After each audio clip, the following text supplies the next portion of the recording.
itu kita membahas tentang perkerasan lentur sampai dengan UTS. Kemudian setelah UTS kita membahas tentang perkerasan kaku. Nah, kali ini sebelum kita membahas tentang desain, parameter desain, dan lain sebagainya, kalian harus mempelajari tentang material perkerasan kaku. Di sini apakah ada yang mengambil bersamaan dengan lab pasti kan? Ya, ada yang bersamaan dengan lab. Seharusnya memang mata kuliah perkerasan mata kuliah perkerasan ini harus selesai dulu baru kalian mengambil lab. Maka hari ini satu pertemuan ini akan saya gabung untuk dasar material dan macam-macam pengetesan untuk material perkerasan kaku khususnya aspal. Yang itu juga akan kalian lakukan di laboratorium nantinya. Itu ya. Jadi ini juga sebagai bekal walaupun nanti di laboratorium kalian akan mendapatkan materi juga dari Bu Dewi dan saya nanti di akhir-akhir saya juga akan ada di praktikum. Kurang lebih begitu ya. Saya akan mulai langsung untuk perkuliahan hari ini. Semuanya dalam keadaan sehat. Sudah absen, silakan untuk absen linknya.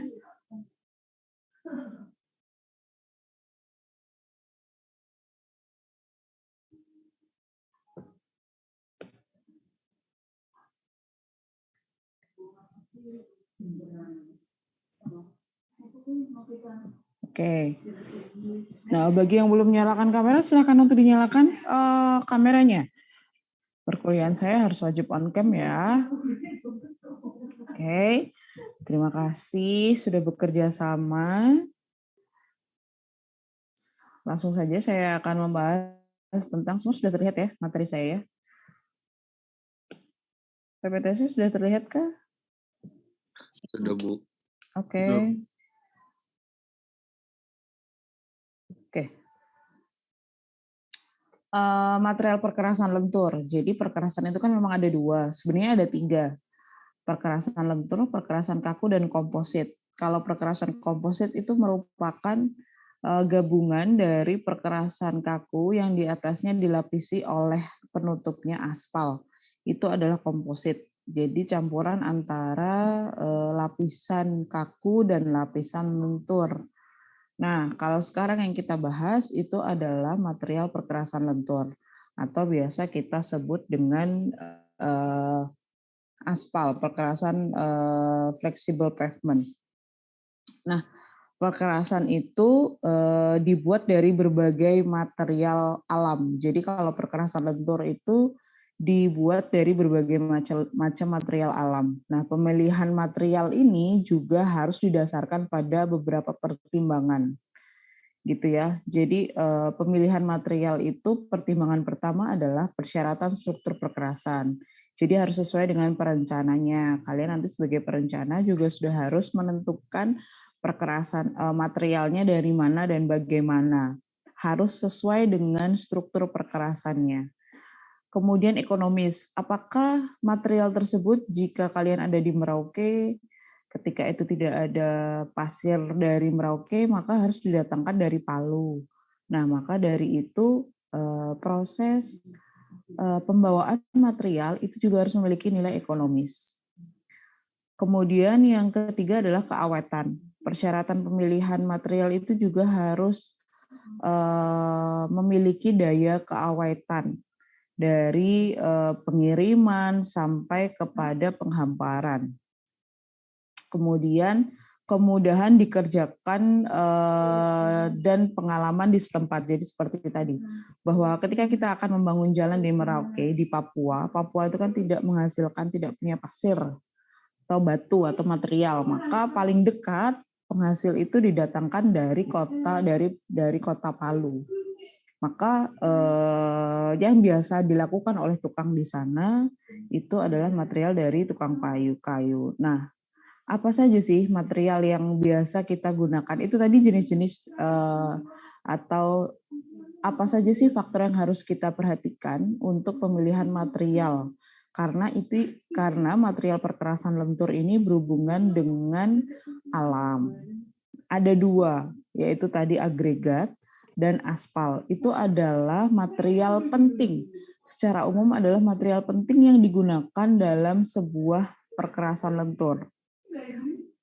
Agregat itu bisa terdiri dari batu, pecah, kerikil, pasir, atau yang lainnya.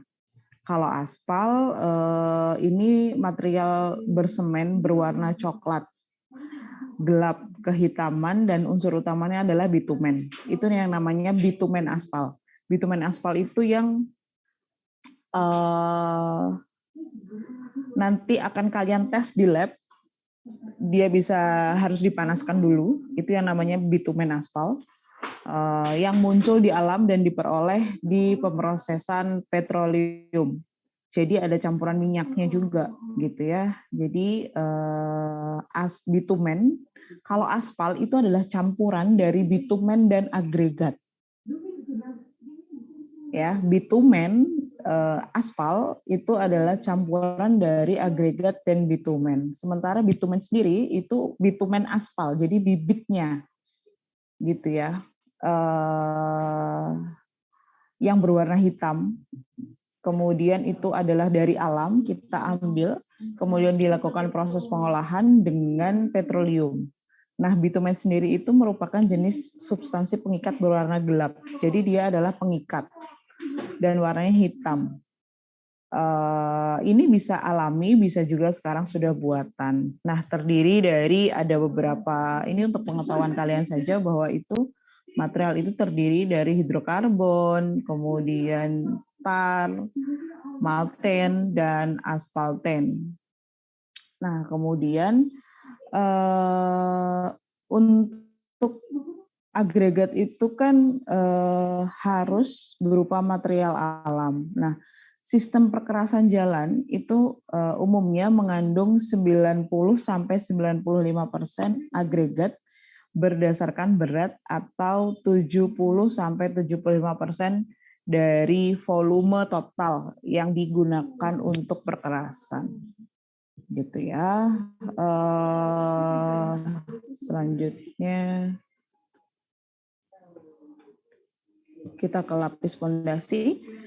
Di material lapis pondasi. Jadi dalam perkerasan lentur, agregat batuan itu digunakan sebagai material pembentuk lapis permukaan, lapis pondasi, dan lapis bawah. Jadi masih ingat kan kalau lapis perkerasan lentur itu ada lapis permukaan, lapis pondasi, dan lapis pondasi bawah. Ya, paling penting itu ada 3 lapisan. Lapis permukaan, lapis pondasi, dan lapis pondasi bawah. Nah, kemudian material tersebut ini harus mempunyai gradasi tertentu. Yang tadi harus memenuhi syarat keawetan, kestabilan, dan kekuatan kalau materialnya. Kalau tadi pemilihan material itu juga didasarkan dari aspek ekonomis, aspek metode pelaksanaannya. Nah, berdasarkan sifat material itu harus awet, stabil, dan kuat. Itu material pembentuk untuk lapis permukaan, lapis pondasi, dan lapis pondasi bawah. Ya.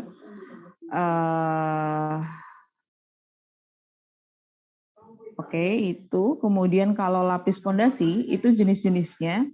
Kalau yang lapis pondasi ini ada tanah atau lempung kepasiran, jadi ada ukurannya ya.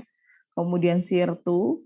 Sirtu ini juga dibagi menjadi kelas A, B, dan C, batu pecah. Sirtu ini pasir batu, seperti yang terlihat itu adalah pasir batu. Kemudian batu pecah, biasanya kita dapatkan untuk campuran beton juga ya.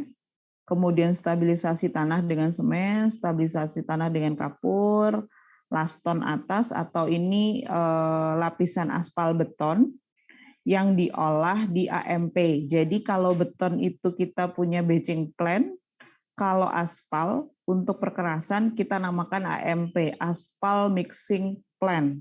Sama seperti batching plant. Kalau batching plant itu membuat beton, campuran beton, kalau AMP ini membuat campuran aspal beton, laston.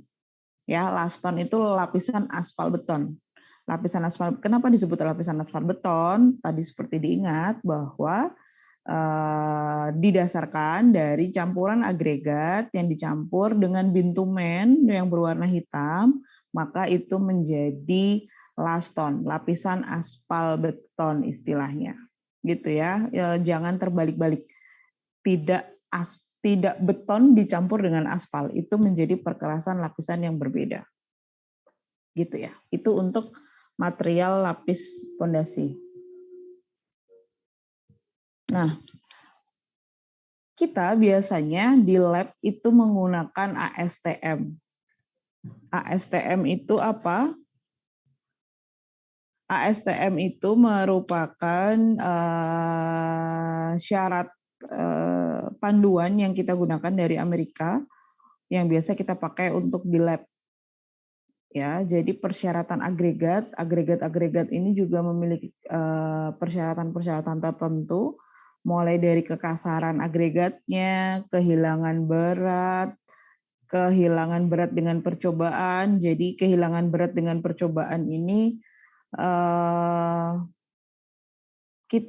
biasanya kita hitung, kita cuci, kita rendam dengan air, kemudian kita oven. Nah, dia kehilangan beratnya berapa? Itu beberapa untuk sodium sulfater dan magnesium sulfat soundness.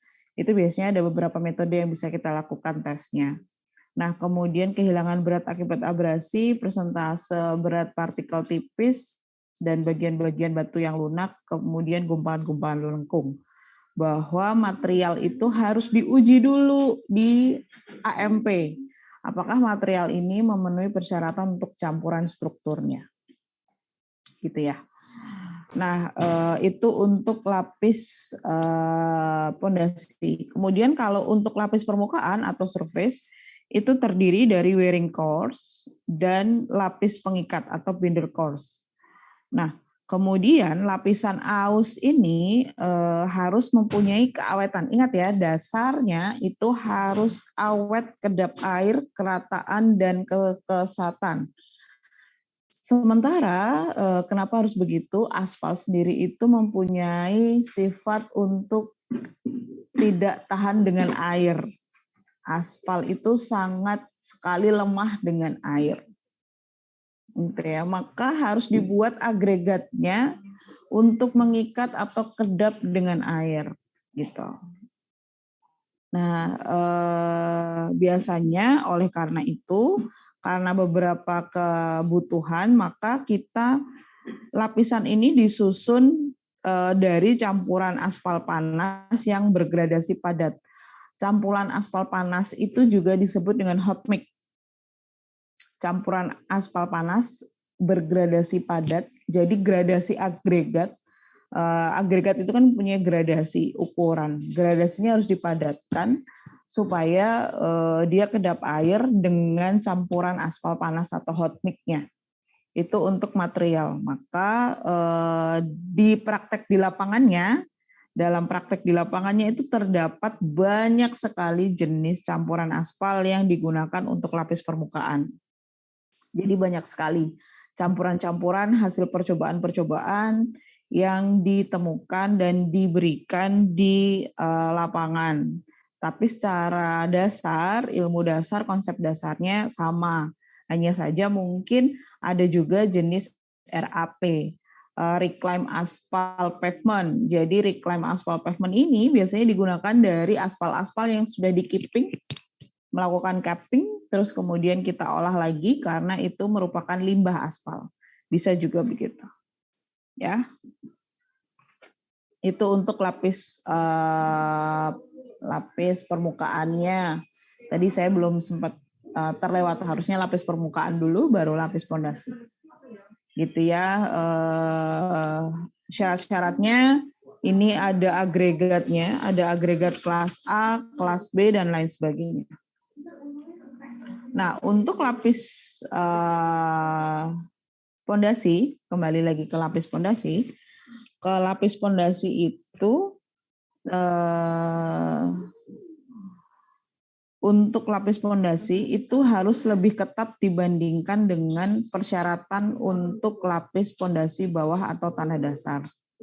Karena ini hubungannya dengan base course. Dia sebagai lapis pondasi. Karena kalau lapis pondasi bawah itu kan tanah dasar, dihubungkan dengan CBR-nya. Nah, kalau lapis pondasi itu sudah di atasnya tanah dasar atau base course. Maka biasanya untuk perkerasan lentur itu didasarkan pada pertimbangan ekonomis untuk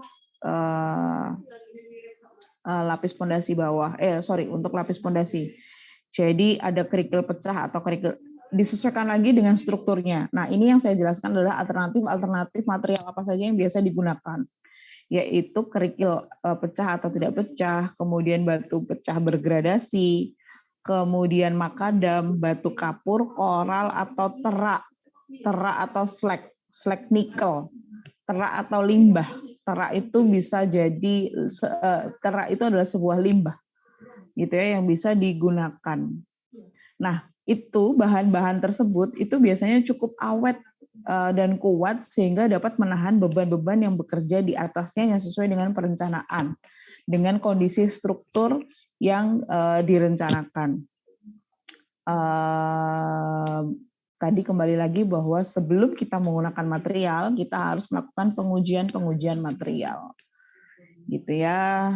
Nah, kalau tadi sifat untuk material lapis pondasi itu juga harus menyediakan karakteristik drainase dan stabilitas yang baik.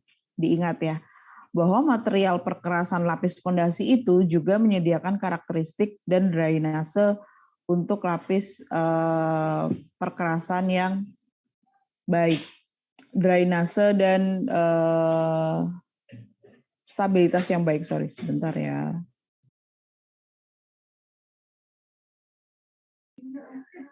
Maaf ya berisik ya, sebentar aja. Oke. Selanjutnya, material ini, kriteria kekuatan untuk lapis pondasi itu biasanya didasarkan juga terhadap nilai CBR.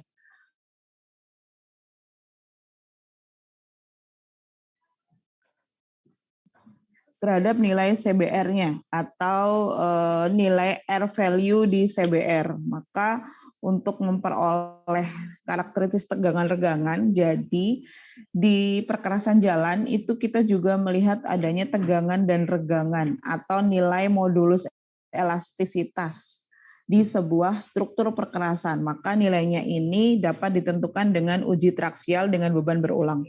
Itu kalian bisa dapatkan di mekanika tanah kan, untuk uji traksial dan lain sebagainya, lab. Jadi material-material yang akan kita gunakan, lab perkerasan jalan atau transportasi, itu juga berhubungan erat dengan lab mekanika tanah. Gitu ya. Begitu. Nah, untuk jenis agregatnya itu ada beberapa macam. Ada yang pertama itu adalah agregat kelas A. Untuk agregat kelas A ini terdiri dari batu pecah atau kerikil dengan pecahannya harus 100% mempunyai paling sedikit 2 bidang pecah yang memiliki persyaratan standar ASTM saringan. Jadi lolos saringannya. Ini adalah yang sebelah kiri itu adalah saringan yang nanti akan kalian gunakan di lab. Bagi yang sudah lab Mektan juga pasti menggunakan ini. Kecuali kalau lab kalian online ya. Kurang lebih begini, ini adalah yang lolos saringan. Oke, agregat kelas A itu yang lolos saringan sampai nomor 200, persentase lolosnya 2 sampai 8. Nah, ini berdasarkan dari manual lapis agregat dari Dirjen Bina Marga.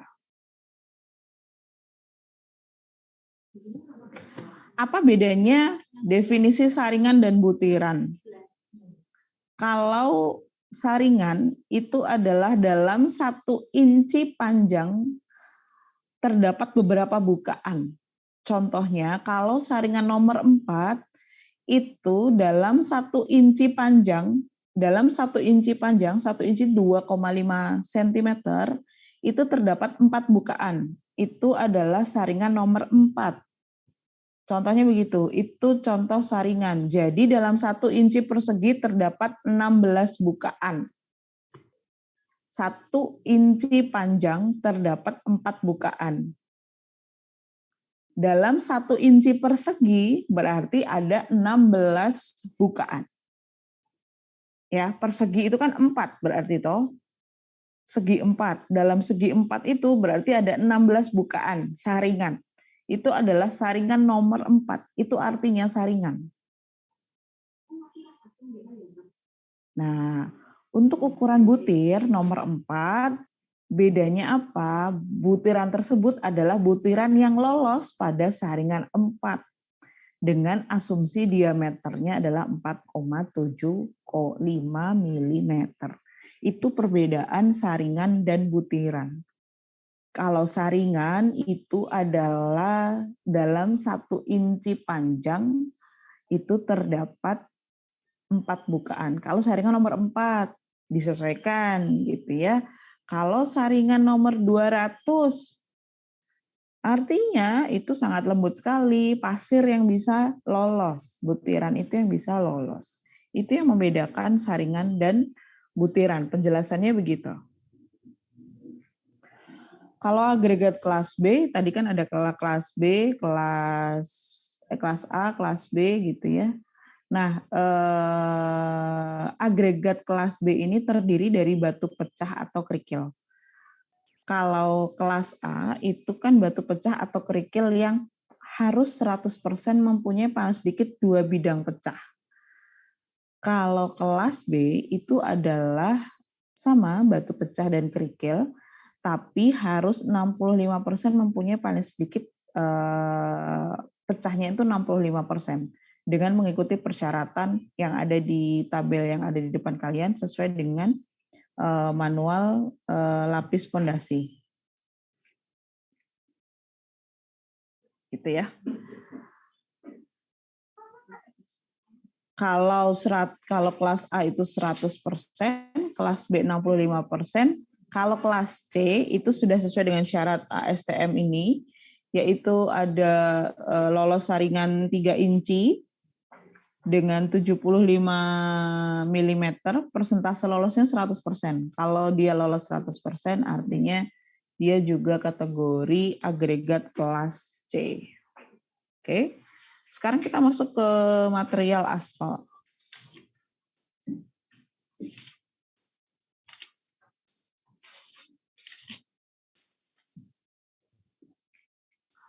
Aspal itu merupakan bahan pembentuk lapis permukaan dan perkerasan lentur maupun perkerasan komposit. Seperti yang tadi saya sudah sampaikan bahwa jenis perkerasan itu sebenarnya ada 3. Tapi yang biasa kita gunakan itu kan lapis lentur dan lapis kaku, flexible pavement dan rigid pavement. Dan ada juga composite pavement, itu adalah jenis perkerasan. Nah, aspal itu juga digunakan sebagai bahan pengikat dalam stabilisasi tanah dasar atau lapis pondasi. Gitu ya, itu beberapa fungsi aspal. Nah, aspal sendiri itu apa sih? Aspal adalah material, definisi aspal itu adalah material hasil penyaringan minyak mentah dan merupakan hasil dari industri perminyakan. Itu adalah aspal. Aspal itu merupakan hasil penyaringan minyak mentah dan merupakan hasil dari industri perminyakan. Masih ingat tadi bitumen? Bitumen itu diolah menjadi dari petroleum. Ya. Itu adalah aspal. Kemudian aspal mentah ini merupakan material untuk perekat. Jadi aspal ini merupakan alat untuk merekatkan. Dia merupakan material untuk perekat. Sebentar ya.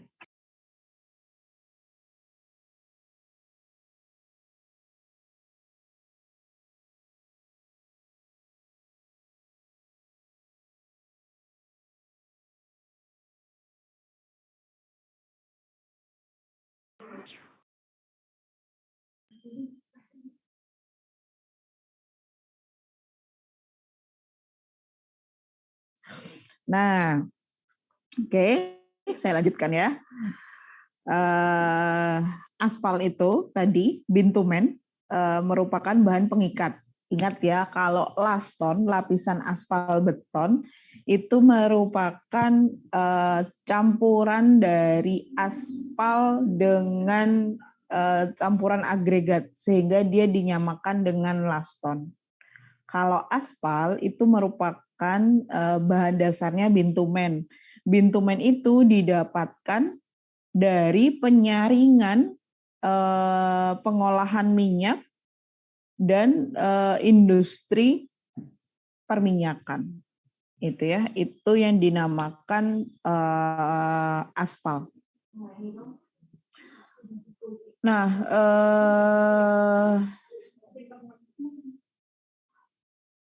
di dalam aspal itu juga ada kita sebut namanya tar. Ya, di situ ada tuh. Aspal yang digunakan, yang di PPT, aspal yang digunakan ini harus dari macam dan disetujui oleh beberapa direksi atau sesuai dengan proyek yang akan ditangani dengan persyaratan dari ASTO dan ASTM. Biasanya adalah dari ASTO itu medium curing cutback aspalnya harus 82/70 atau rapid curing cutback aspal untuk ASTO M81/70, emulsified aspal, aspal semen, tar, kemudian termasuk sulfonation index. Nah, bahan aspal yang lazim digunakan adalah aspal semen penetrasi 60/70. Artinya dalam uji penetrasi jarum, jadi yang akan kita lakukan nanti di lab itu adalah uji penetrasi jarum itu masuk ke dalam 6-7 mm. 6-7 mm jarum menembus ke bitumennya atau bahan aspalnya. Nah, tar, saya membahas tentang tar. Tar itu diperoleh dari kondensasi destilasi yang dihasilkan dari destilasi destruktif bahan organik seperti batu bara dan kayu. Jadi tar itu adalah bahan yang diperoleh dari kondensasi destilasi yang dihasilkan dari destilasi destruktif bahan organik seperti batu bara dan kayu. Di dalam ASTM, tar itu didefinisikan sebagai material bitumen berwarna coklat atau hitam yang mempunyai konsistensi cair atau semi padat, di mana bahan pembentuk utamanya adalah bitumen.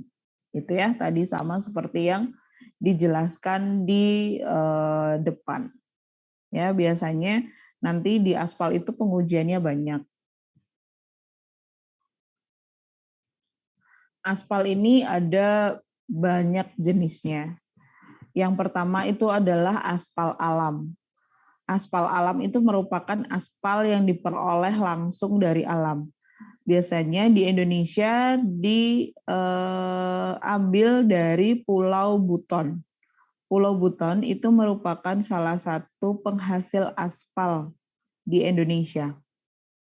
Nah, aspal yang diperoleh secara langsung ini dibedakan menjadi aspal gunung dari Buton atau aspal danau dari Bermudez Trinidad. Itu ya, itu yang di poin B menurut kemurniannya. Jadi sifatnya ada batuan, plastis, dan cair. Itu didapatkannya dari negara-negara Indonesia itu asbuton, plastis itu dari Trinidad USA, cair itu dari UK. Nah, menurut kemurniannya yang diambil dari alam, murni tidaknya itu tercampur dengan mineral itu asbuton dan Trinidad. Itu biasanya kalau asbuton itu di Pulau Buton. Kemudian kalau aspal buatan itu merupakan aspal yang dibuat dengan cara memproses residu hasil destilasi minyak bumi. Ya, jadi ada aspal alam dan aspal buatan. Jenis aspal ini diperoleh dari pengolahan minyak bumi sebagai bahan baku yang pada umumnya hasil residunya. Hasil residu dari pengolahan minyak mentah. Ya, hasil residu dari pengolahan minyak mentah. itu adalah aspal buatan atau sering dijumpai seperti aspal emulsi, ter, aspal keras, aspal cair, dan lain sebagainya. Itu adalah jenis-jenis aspal. Nah, ini bagian alir proses pembentukan aspal. Bagaimana aspal itu terbentuk? Mulai tadi jenisnya ada dua kalau secara umum. Ada aspal alam dan aspal buatan. Kalau dengan aspal alam itu ada aspal gunung dan aspal danau. Kalau aspal danau kita uji ada kadar bitumen, mineral, ukuran mineral yang tergantung di aspal gunung. Kalau aspal buatan itu tadi terdestilasi penyulingan dari batu bara dan aspal minyak. Ini adalah proses pembentukan aspal. Ingat ya, aspal ada dua jenis pembentukan aspalnya, aspal buatan, aspal alam. Sifat teknis aspal. Kita sekarang masuk ke jenis sifat teknis aspal.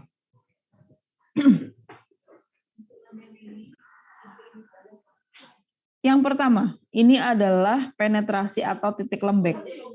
Aspal dengan sifat pengujian penetrasi dan titik lembek itu disesuaikan dengan kepekaan terhadap suhu. Kepekaan terhadap suhu ini seberapa respon aspal terhadap suhu-suhu tertentu, karena aspal ini bersifat panas, memiliki kecenderungan harus dipanaskan dengan suhu tertentu untuk dia dapat merekatkan. Maka aspal ini memiliki sifat untuk penetrasi dan titik lembek aspalnya. Yang ketiga itu adalah daktilitas aspal. Daktilitas aspal ini sifatnya berhubungan dengan apa? Elastisitas dan pelekatan aspal. Tadi kan aspal ini memiliki sifat untuk merekatkan agregat dengan gradasi-gradasi yang sudah ditentukan sesuai dengan perencanaan. Nah, sifat setelah penetrasi dan titik lembek itu kan untuk merespon kepekaan aspal terhadap suhu. Kalau sifat teknis aspal daktilitas itu adalah elastisitasnya. Apakah aspal tersebut elastis dan pelekatannya terhadap aspal? Sifatnya begitu. Pelekatan aspalnya. Jadi daktilitas nanti kalau pengujiannya biasanya nanti akan kita bahas, pengujiannya akan kita tarik gitu ya untuk menguji elastisitas dan pelekatan aspalnya. Kemudian untuk titik nyala, hubungannya dengan apa? Untuk keselamatan kerja. Keselamatan kerja ini berhubungan dengan pada saat penghamparan. Dipanaskan sampai suhu berapa?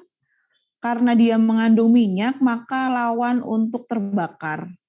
Dalam proses pelaksanaan, metode pelaksanaan di lapangan, maka sebelumnya harus dicek di laboratorium. Titik nyala dari aspal tersebut berapa? Jangan sampai dipanaskan sampai ke titik nyalanya. Gitu ya. Nah, kemudian kalau daya larut. Daya larut ini untuk mengetahui kemurnian aspal atau pelekatan aspalnya. Oke. Apakah aspal tersebut ada campurannya atau tidak? Jadi kita bisa cek, biasanya kita ekstraksi ujinya di laboratorium. Kita lakukan uji ekstraksi.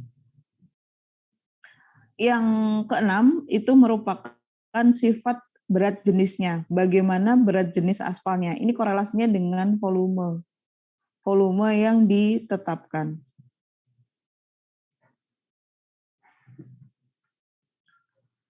Selanjutnya adalah yang ketujuh, loss on heating, yaitu kestabilan mutu aspal setelah dipanaskan. Ini juga harus dites.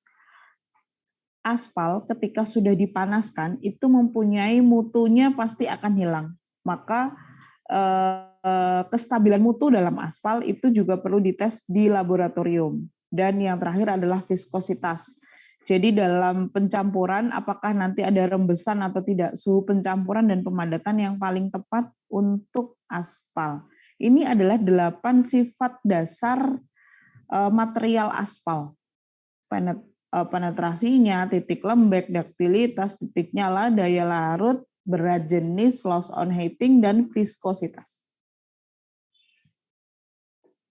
Saya masih punya 27 slide. Ada yang ditanyakan? Atau saya lanjutkan? Saya boleh minum dulu ya, sebentar aja.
Nah, sekarang kita berbicara tentang tingkatan aspal.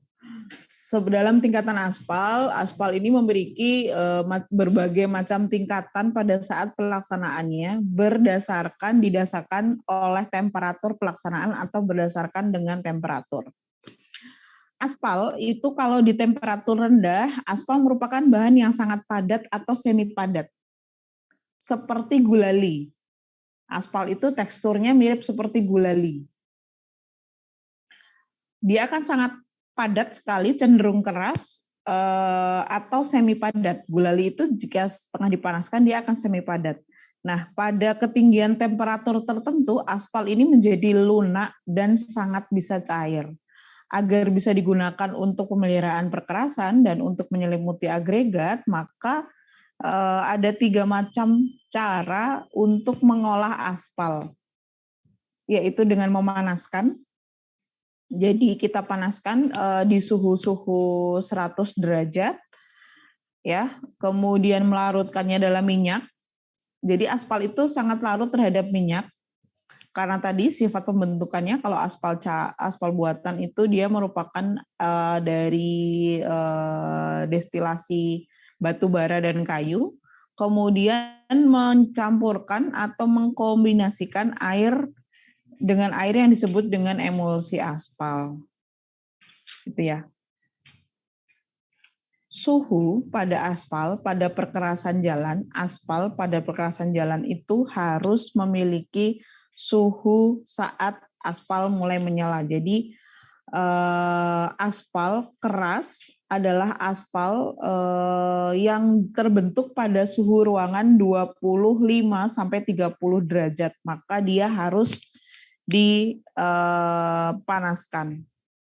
Kalau tingkat aspal itu adalah mengapa pentingnya temperatur.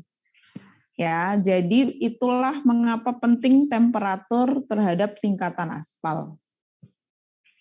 Nah, tingkatan aspal sendiri itu ada medium curing cut bed. Ini berdasarkan dari temperaturnya 88 derajat sampai 130 derajat Celcius. Rapid curing aspal itu terdiri dari suhu aspal, pencampuran suhu aspalnya yaitu 60 derajat Celcius sampai 100 derajat Celcius. Emulsifier aspal itu dari 24 derajat Celcius sampai 55 derajat Celcius dan seterusnya. Tingkatan aspal ini sangat berhubungan dengan temperatur atau suhu aspal tadi ya, karena sifat aspal sendiri itu adalah padat, semi padat. Maka dia membutuhkan suhu untuk memanaskannya atau dengan beberapa campuran. Ya, mulai dari suhu mulai saat dia padat, suhu mulai dia meleleh, itu kan sifat-sifat aspal tadi ya. Begitu.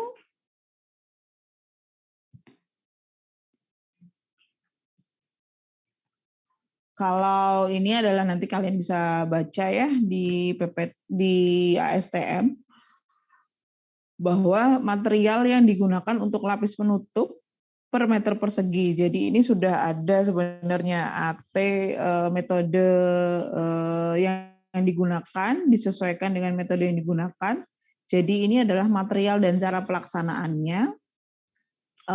Pembacaannya, cara bacanya adalah itu agregat aspal dan agregatnya, jadi itu adalah campurannya.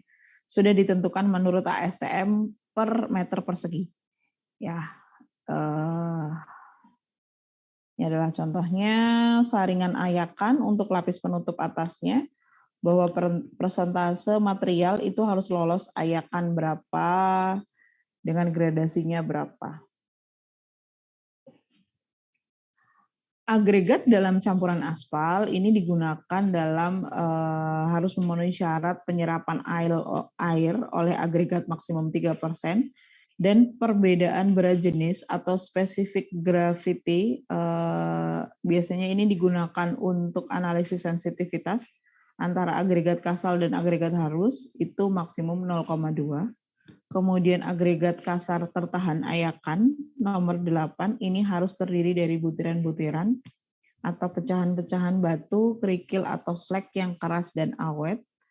Dan yang keempat itu adalah agregat halus terdiri dari pasir atau hasil pengayakan batu pecah yang lolos di ayakan nomor 8. Itu adalah agregat yang digunakan dalam campuran aspal. Secara umum itu konsepnya begini. Nah, aspal dan agregat itu, campuran aspal dan agregat itu bagaimana? Apa sih campuran aspal dan agregat? Campuran aspal dan agregat ini terdiri dari agregat kasar, agregat halus, filler, dan aspal. Itu adalah 3 campuran yang harus ada di dalam campuran. Bagian-bagian tersebut itu perlu diperhatikan untuk ukuran, gradasi, dan perbandingan. Sama seperti kita membuat adonan beton. Sekarang kita membuat adonan untuk aspal, campuran untuk aspal.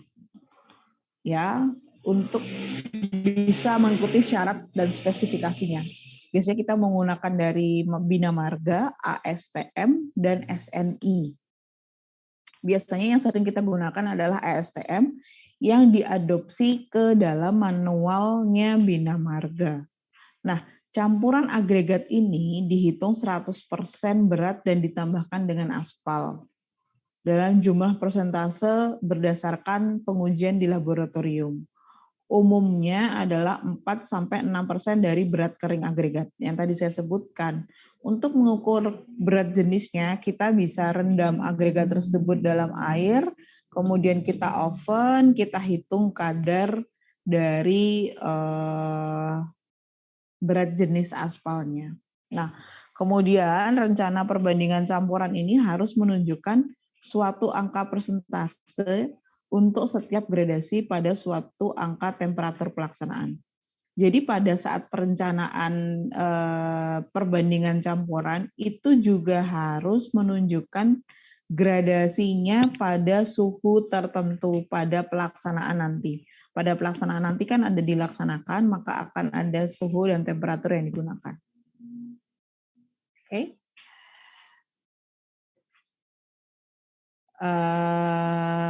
Namun bila terjadi perubahan bahan atau tempat asal bahan, contohnya ya kayak tadi kita buat jalan aspal di Merauke, maka kita harus dapat bahan material dari Kota Palu, kemudian ada perubahan gitu ya, maka bahan aspal yang dipakai tidak boleh lebih kurang dari sesuai batasan yang diizinkan. Intinya adalah harus sesuai dengan spesifikasi. Pencampuran setiap macam butir itu tidak boleh bervariasi melebihi batasan yang ada di tabel. Tidak boleh harus melebihi butir lolos ayakan nomor 4, 8, 40, dan 200. Itu adalah untuk campuran aspalnya. Ya. Ini berdasarkan dari apa? Oh, saya bukan ngarang. Bu Sari dapat dari mana? Ini adalah dari manual perkerasan jalannya Bina Marga yang diadopsi dari ASTM. Oke. Itu tadi adalah agregat halus. Sekarang kita, itu tadi campuran aspal dan agregat.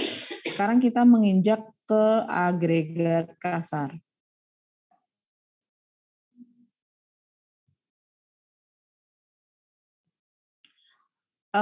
Agregat kasar sendiri itu merupakan bagian agregat yang tertahan pada ayakan nomor 8 dan terdiri dari batu pecah atau koral atau kerikil pecah. Nah, batu pecah dan koral ini harus terdiri tadi sifat dari material itu adalah awet, kuat, dan bersih. Tidak boleh tercampur dengan bahan lain atau debu, bahkan tidak boleh tercampur oleh debu. Ya, itu untuk agregat kasar. Persyaratannya disesuaikan dengan spesifikasi yang kita butuhkan. Namun perlu dilakukan beberapa pengujian, mulai dari Los Angeles abrasi test. Jadi ini untuk mengukur agregat kasar. LA abrasion test atau Los Angeles abrasi test. Ini tidak melebihi 40 sampai 500 putaran. Jadi ada alat yang berputar untuk mengukur agregat kasar kalian di lab kita ada itu untuk mengukur yang berisik sekali suaranya. Nah, itu tidak boleh melebihi 40 atau 500 putaran. Kemudian pengujian dengan sodium sulfat soundness test. Nah, ini tidak boleh kehilangan berat. Berat jenisnya ini tidak boleh hilang lebih dari 9%. Kemudian bila menggunakan koral, sedikitnya itu adalah 50% dari partikel yang tertahan. Pada ayakan nomor 4 harus terdiri dari batu yang memiliki paling sedikit 1 bidang pecahan. Keempat, syarat untuk agregat kasar yaitu bebas dari tanah lempung atau material lainnya. Karena itu mengganggu perlekatan aspal. Karena nanti kan agregat kasar ini menerima aspal sebagai bahan pelekatnya. Nah, kalau material ini tidak bersih, maka aspal tidak akan merekat dengan sempurna. Ya, dalam satu campuran itu hanya boleh menggunakan satu macam agregat kasar.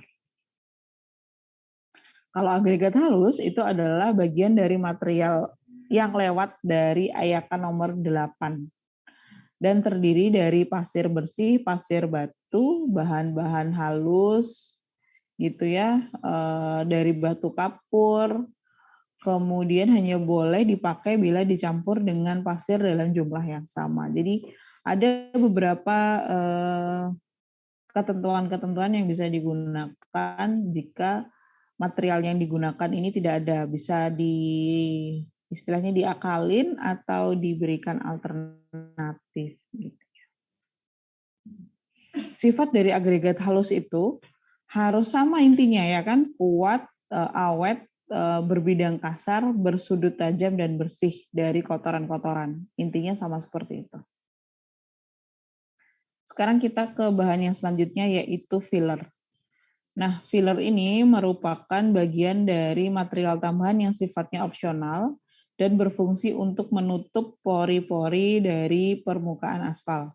Filler itu adalah pengisi kekosongan di permukaan aspal, pori-pori di permukaan aspal. Ya, dengan syaratnya adalah tidak plastis, tidak tercampur dengan kotoran dan dalam keadaan kering. Segala suatu material yang ada di perkerasan itu harus bersifat bersih dari segala kotoran. Filler menurut ASTO itu harus lolos saringan nomor 30, 80, dan 200. Lolos persentase saringannya kalau nomor 30 itu 100%, kalau nomor 80 itu adalah 100%, dan untuk nomor 200 itu adalah 65 sampai dengan 100. Itu persentase lolos dalam saringan. Nah, kalau untuk gradasi sendiri ini biasanya bersifat homogen. Gradasi ini adalah campuran atau ukuran campuran. Gradasi itu adalah ukuran campuran. Ukuran, kemudian persentase lolos dalam saringan. Itu adalah gradasi. Harus memenuhi beberapa persyaratan, mulai dari lolos saringan 1 inci 3/4 sampai dengan lolos saringan nomor 200. Oke. Nah, ini untuk bahan aspal. Tadi kan sifat aspal itu, sifat dasar aspal itu adalah penetrasi. Sekarang sebelum saya lanjutkan, penetrasi itu untuk mengukur apa?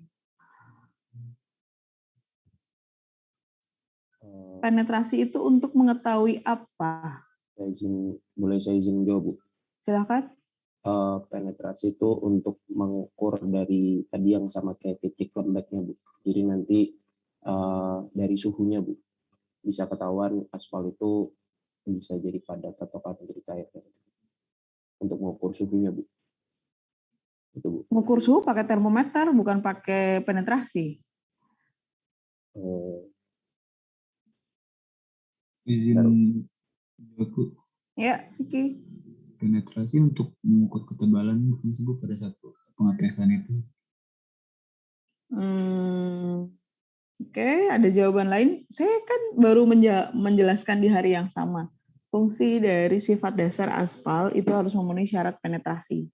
Penetrasi sendiri itu ada ukurannya milimeter dengan cara nanti kita masukkan ke lab. Gitu ya, ada jarum penetrasinya. Iya, Bu. Oke, ada jawaban lain?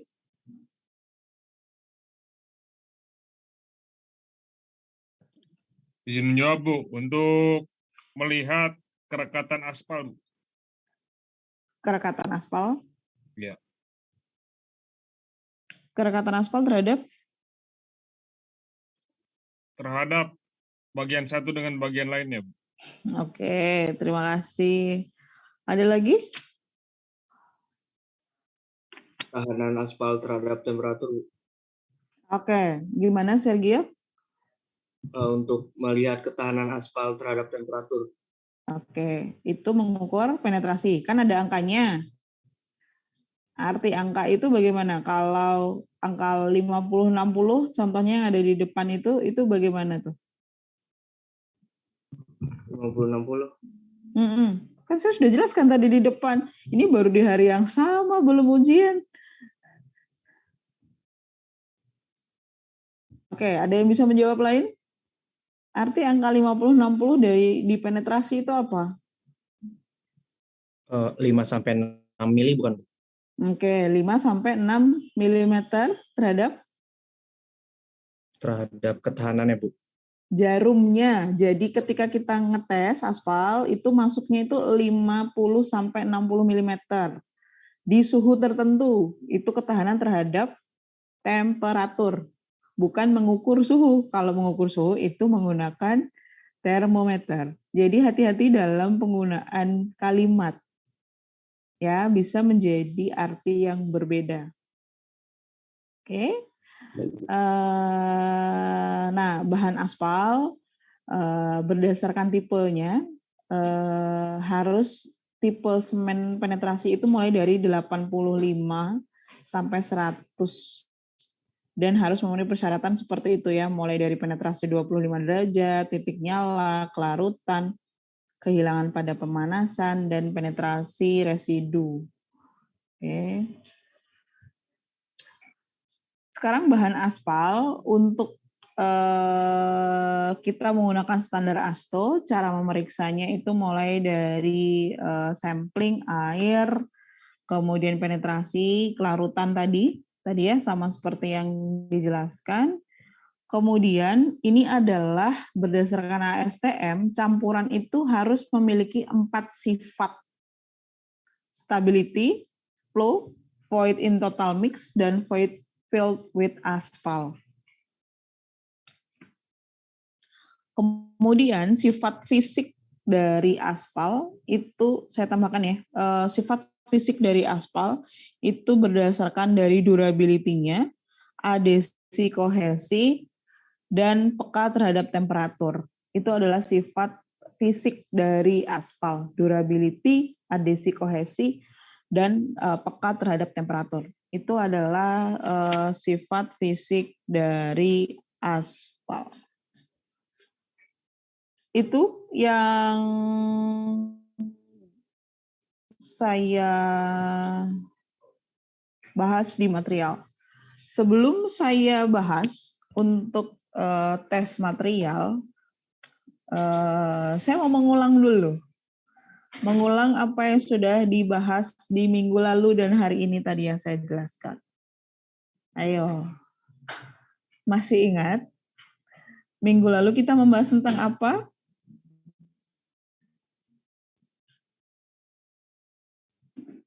Bu, untuk minggu lalu terakhir kita membahas soal macam jenis perkerasan lentur, Bu. Yang kemarin saya. Oke.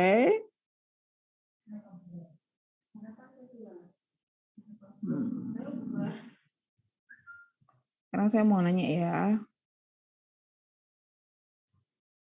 Apa sih perbedaan dari saringan dan butir? Saya mau nunjuk orang ya. Saya mau menunjuk mahasiswa. Jadi apa sih perbedaan dari saringan dan butiran? Ada 34 mahasiswa di sini. Syarif, ada Syarif di sini?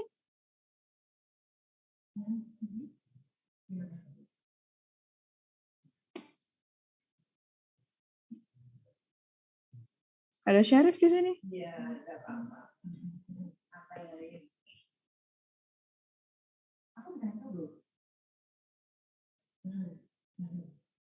Syarif sudah ada?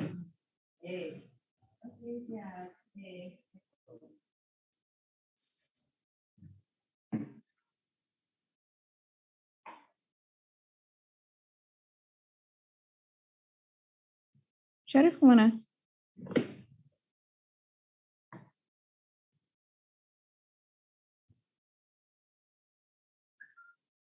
Kalau tidak hadir, sekalian nggak hadir aja.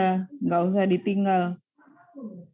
Ini bukan webinar. Mungkin kalau webinar kalian bisa begitu. Gitu. Ya. Syarif ada? Maaf Bu, tadi Syarif di chat sepertinya ke toilet Bu. Iya, ke toilet dari jam 9.43. Sekarang 10.18. Selama itu di toilet mandi. Apa ngapain? Berendam. Maaf Bu, kurang tahu.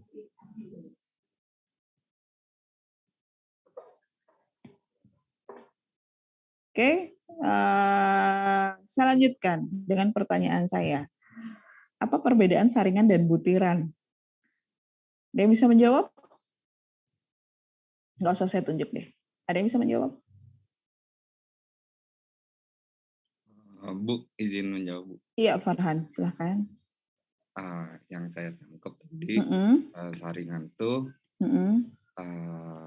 yang di dalam saringan tuh ada kayak panjangnya 1 inci, terdapat 4 bukaan. Oke. Dalam 1 inci persegi terdapat 16 bukaan. Untuk itu kalau saringan nomor 4. Saringan nomor 4. Oke, kalau saringan nomor 200? Saringan nomor 200, 1 inci. 1 inci. Terdapat 200 bukaan. 200 bukaan. Artinya kalau 1 persegi jadi berapa? Dapat 4.000. Jangan ngitung pakai kalkulator. 200 persegi itu apa kali apa? 800, Bu. Benar? 40.000 bukan Bu? Jadi kalau 1 inci 200, itu kan 1 inci. 1 inci kan 2,5 cm. Kalau persegi, dalam 1 persegi itu kan berarti ada bukaannya ada berapa? 200 kali 200 berapa? 4.000. 40.000. 200 kali 200 kali 200 kali 200. Persegi kan panjang sisi kali sisi kali sisi kali sisi. 200, 200, 200. Kan gitu ngitungnya. Oke. Jadi kalau butiran apa, Farhan? Oh, butiran tuh yang lolos dari saringan itu, Bu. Oke, artinya apa? Kalau saringan itu dalam 1 inci disesuaikan dengan panjang nomor saringannya. Kalau butiran itu kan yang lolos dari saringannya. Oke? Ya, Bu. Itu perbedaannya. Nah, sekarang tadi kan ada beberapa sifat dari teknis aspal. Jadi aspal itu memiliki beberapa sifat. Tadi sudah disebutkan ada titik lembek dan penetrasi. Ada yang bisa menyebutkan lain teknis aspal? Daktilitas masih, Bu. Oke, Abi, daktilitas betul. Daktilitas itu apa? Sifat yang bagaimana?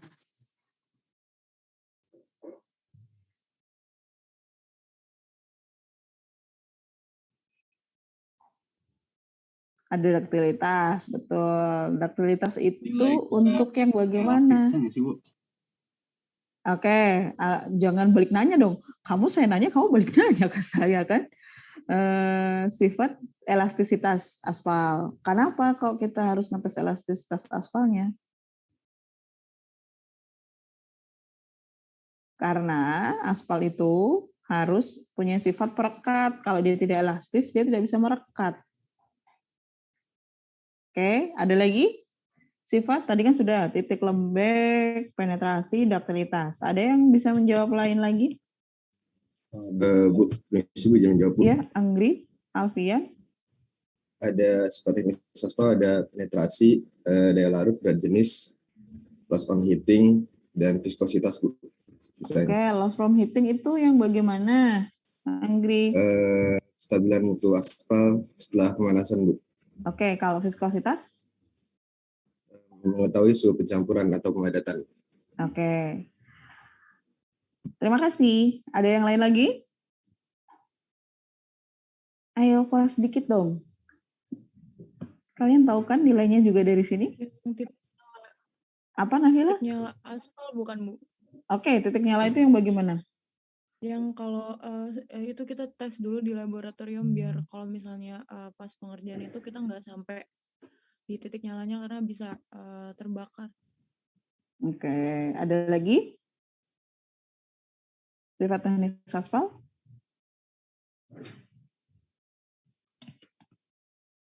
Sudah? Sudah selesai sifat teknis aspalnya? Elastis. Sudah ada 8? Oke, elastis itu dapat dari mana, Fadli? Dari pembakaran, Bu. Dari bitumen, hasil dari elastis petroleum. Itu didapatkan dari daktilitas. Fadli. Tadi kan sudah dijawab oleh Abi. Ada yang lain lagi tidak? Tadi yang disebutkan Anggri itu belum semua didefinisikan kok. Apa yang tadi disebutkan oleh Anggri Alfian?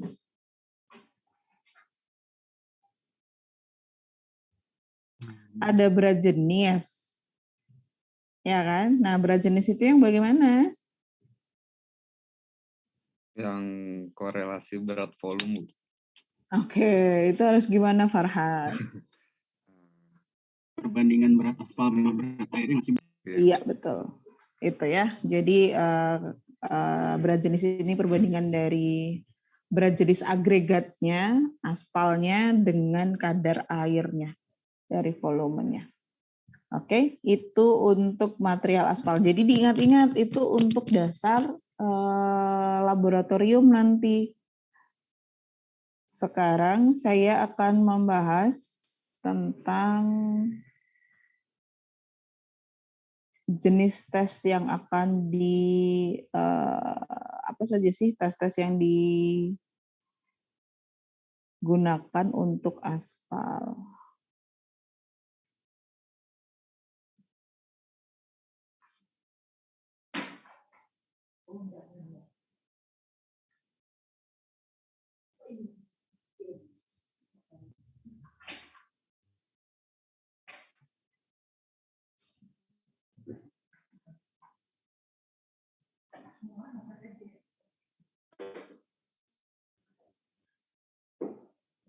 Kita sampai jam berapa? 11 kan? Iya kan? Saya nggak salah jadwal kan? 10.50 Bu, kalau di jadwal. Berapa? 10.50. Masa jam 11. 11, Jam berapa Nafila?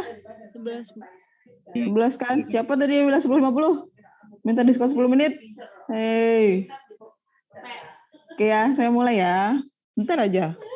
Supaya selesai. Nanti minggu depan kita masuk ke perhitungan. Ke dasar-dasar untuk desain perkerasan. Oke. Jadi ini kuliah 3 harusnya ya. Kuliah 3.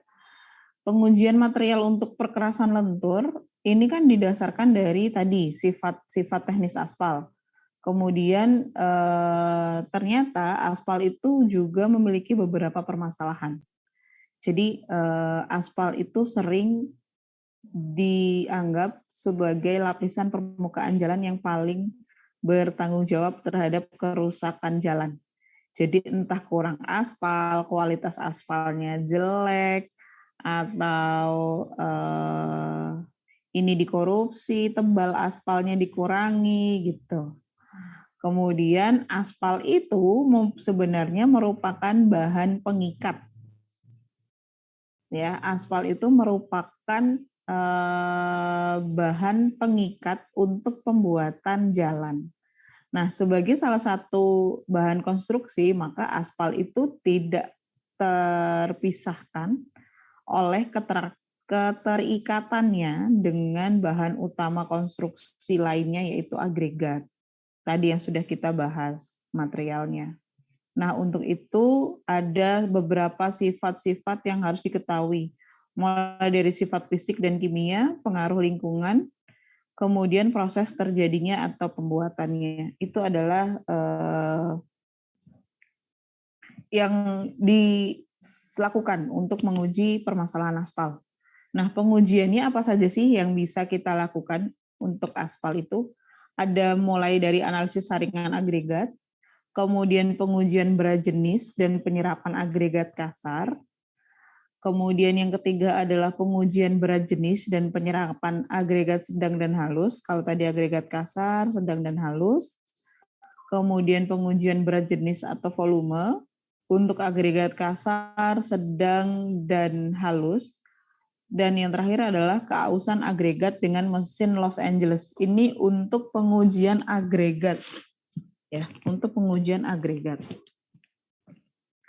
Nah, ini tadi yang saya tanyakan antara beda lolos saringan dan agregatnya. Tujuannya yaitu dengan pemeriksaan untuk mengembangkan atau gradasi material agregat halus, sedang, kasar yang digunakan sesuai dengan saringan dengan spesifikasi yang sudah ditentukan. Yang di sebelah kanan itu adalah gambar grafik analisis saringan atau analisis sensitivitas saringan di sebelah kanan. Oke. Ini didapatkan perbandingan antara berapa diameter saringan yang lolos, diameter saringannya dalam milimeter, dan persentase lolos materialnya. Nah, di sini adalah yang dinamakan analisis saringan agregat. Gitu. Kemudian yang selanjutnya adalah pengujian berat jenis dan penyerapan agregat kasar. Pengujian ini difungsikan untuk menentukan berat jenis lepas. Jadi berat jenis kering permukaan jenuh dan berat jenis semu dan penyerapan agregat. Nah, macam-macam dari berat jenis itu mulai dari berat jenis curah, berat jenis permukaan jenuh, berat jenis semu, dan berat jenis efektif. Ini yang dilakukan di laboratorium untuk penyerapan agregat. Mungkin ini juga sudah dilakukan di laboratorium mekanika tanah. Ya. Nah, kemudian untuk pengujian berat jenis dan penyerapan agregat sedang itu difungsikan untuk menentukan berat jenis curahnya, berat jenis semu, dan penyerapan sedang dan halus. Alatnya ini kita pakai timbangan ya. Kok timbangan? Iya timbangan, kemudian nanti ada alat untuk menumbuk, itu untuk berat jenisnya. Kalau berat jenis volume agregat, itu tujuannya untuk menentukan berat isi agregat kasar, sedang, halus, atau campurannya, yang didefinisikan sebagai perbandingan antara berat material kering dan volumenya.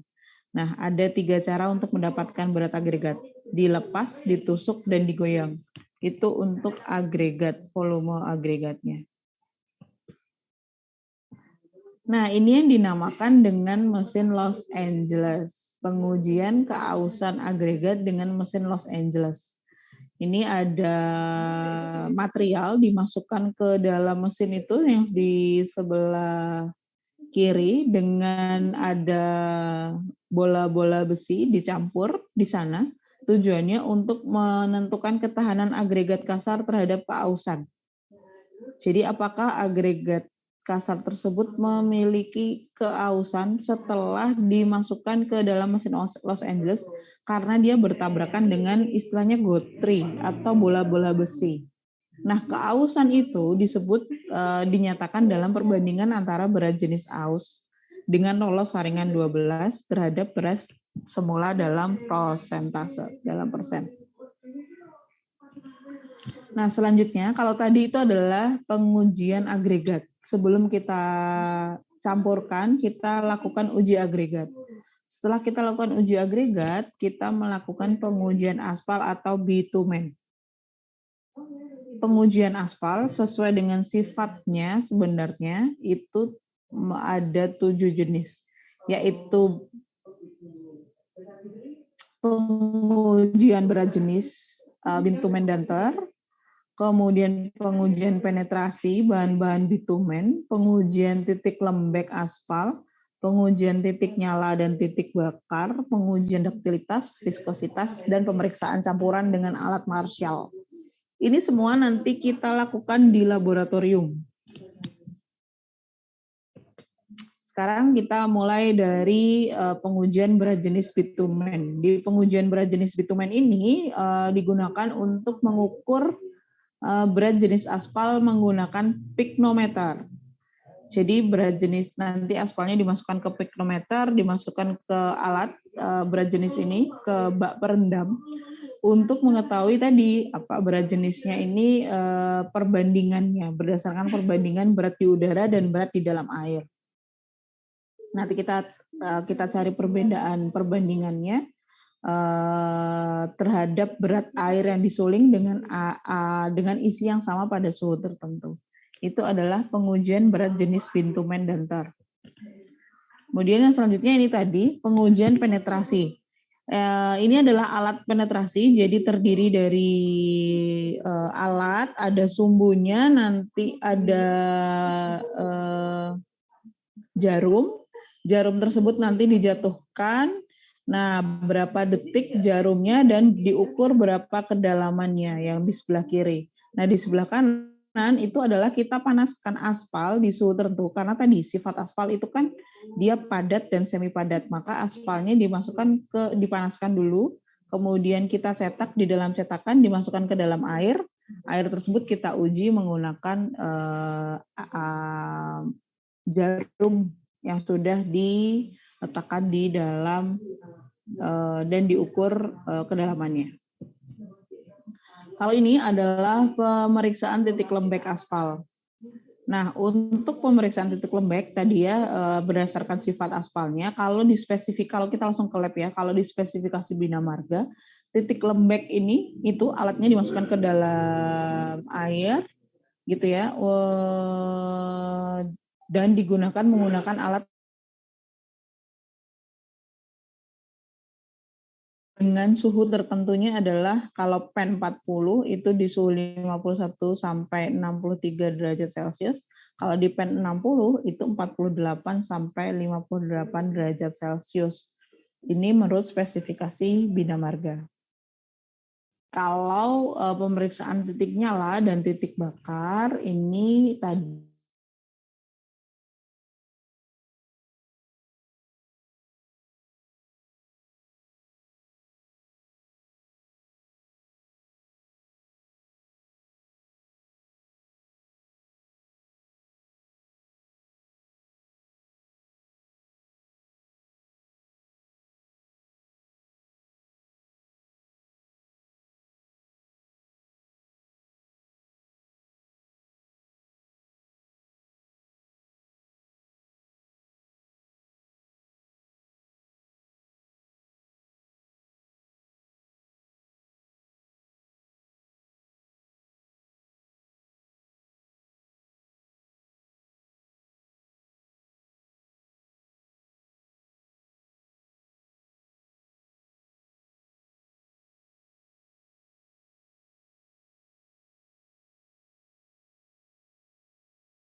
Oke.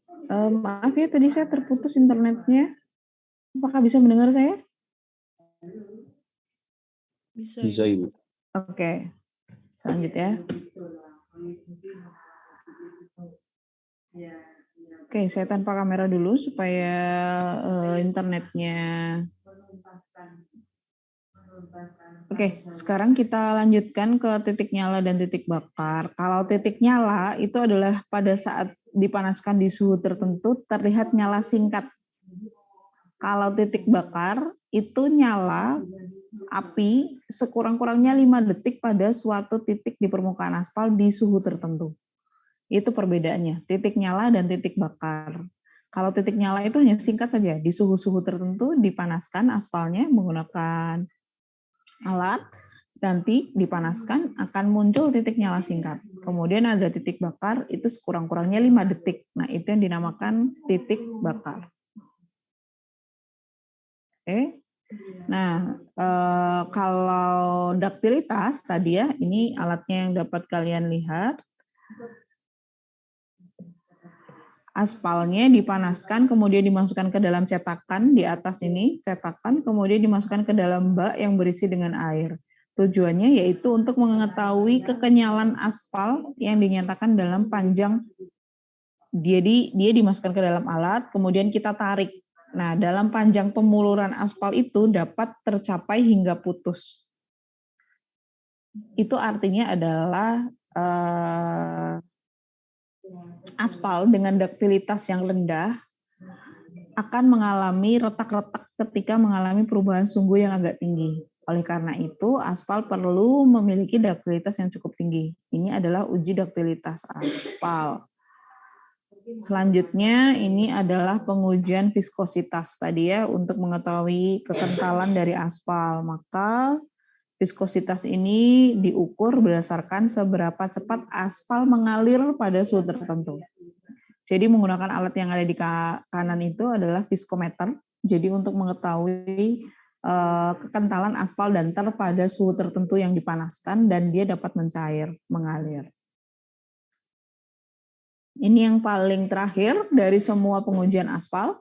Jadi ada campuran agregat. Agregat tadi yang sudah kita tes, kemudian kita campurkan dengan aspal yang sudah memiliki spesifikasi tertentu, kita buat dalam sebuah benda uji. Benda uji ini untuk menentukan tujuan campuran aspal menggunakan alat Marshall itu adalah untuk ketahanan atau stabilitas. Ingat ya, tadi aspal campuran aspal agregat laston itu harus memiliki stabilitas, durabilitas gitu ya. Nah, kita uji dengan Marshall untuk menentukan ketahanan terhadap kelelehan plastis dari campuran aspal. Jadi dia tahan berapa lama, ketahanan campuran tersebut terhadap kelelehan dari campuran aspal. Nah, kestabilan itu merupakan suatu campuran kemampuan suatu campuran aspal untuk menerima beban sampai terjadi kelelahan plastis, gitu ya. Maka dinyatakan dalam kilogram. Ini adalah campuran kegiatan di laboratorium, pengujian-pengujian yang akan dilakukan di laboratorium. Tadi ya, ada materialnya, aspal, kemudian agregat, aspal sendiri, kemudian agregat, dan campuran pengujiannya di laboratorium. Kemudian itu adalah sifat-sifat dasar, pengujian-pengujian dasar yang dilakukan di laboratorium. Oke. Itu yang saya sampaikan di pertemuan ketiga ini. Tidak ada tugas untuk hari ini, tapi saya mau tanya jawab aja. Oke. Tanya jawabnya sekarang pernah, nggak usah deh. Kalian habis ini ada kuliah lagi kan? Sudah, silahkan istirahat. Bagi yang belum sarapan, silahkan sarapan. Nafila boleh didokumentasikan? Nafila sudah diisi berita acaranya? Belum, Bu. Ini saya screenshot ya, Bu. Oke. Permisi Bu Sari. Bu, maaf tadi jaringan saya kurang stabil. Terus baru bisa masuk Zoom-nya sekarang, Bu. Dari tadi kamu ada namanya di Zoom saya. Kamu nggak hilang namanya. Kalau jaringan putus, kamu nggak ada di Zoom saya, Syarif. Iya, Bu. Tadi pas saya izin ke toilet, saya off cam. Nah, pas di off cam itu, Bu, pas mau on cam lagi, malah muter Zoom-nya. Terus keluar sendiri. Ya, whatever lah. Serah. Maaf ya, Bu.